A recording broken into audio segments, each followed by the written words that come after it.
Iba't ibang pagsasana ang isinagawa ng Philippine Navy kasabay ng panglimang araw ng multilateral maritime event ng Balikatan Exercises. Yan ang ulat ni J.M. Pineda.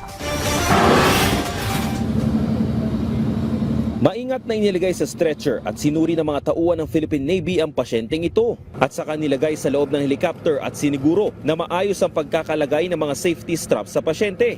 Inilipad nila ang pasyente sa pinakamalapit na treatment facility para gamutin. Isa lang ito sa mga senaryo na ginawa ng Philippine Navy sa panglimang araw ng multilateral maritime event ng Balikatan Exercises. Bahagi ito ng casualty evacuation o CASEVAC kung saan dapat ilikas ang isang sugatan na pasyente mula sa barko papunta sa lupa o sa ospital. Gamit ang ating helicopter, Philippine Navy helicopter EW-109.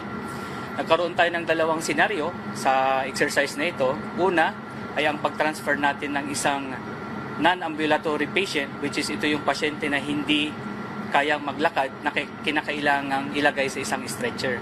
Pangalawang senaryo ay yung pag-transfer natin ng ambulatory patient, which is ito yung may kakayahang maglakad at hindi na kinakailangan na isakay sa isang stretcher. Isa daw kasi sa mga pinakamahirap na kalagayan ay ang paggamot sa mga pasyenteng on board sa isang barko. Kaya dapat alam daw ng mga tropang sundalo kung ano ang mga dapat sa mga ganitong sitwasyon. Mabigyan ng karampatan at kaagad na lunas sa mga pasyente na dito sa barko para madala kaagad ito sa ating treatment facility sa kalupaan. Nilinaw naman ni Cruzada na hindi ito paghahanda ng Philippine Navy sa kahit na anong pag-atake at parte lamang ito ng kanilang pagsasanay. Magagamit rin daw ito sa iba't ibang crisis situation. Pagdating po sa humanitarian assistance and disaster relief, ito po ay napaka-importante. Kagaya nga po ng sabi ko, for example po, kami po ay nagkaroon ng rescue and assistance sa isang mangingisda na natagpuan namin sa dagat. Pwede namin po itong transfer from our ship to the nearest treatment facility. Muling tiniyak naman ng Philippine Navy na sila ay nakaangkla pa rin sa misyon na palakasin ang kanilang hanay sa kabila ng presensya ng mga Chinese PLA Navy sa ginawang Balikatan Exercises.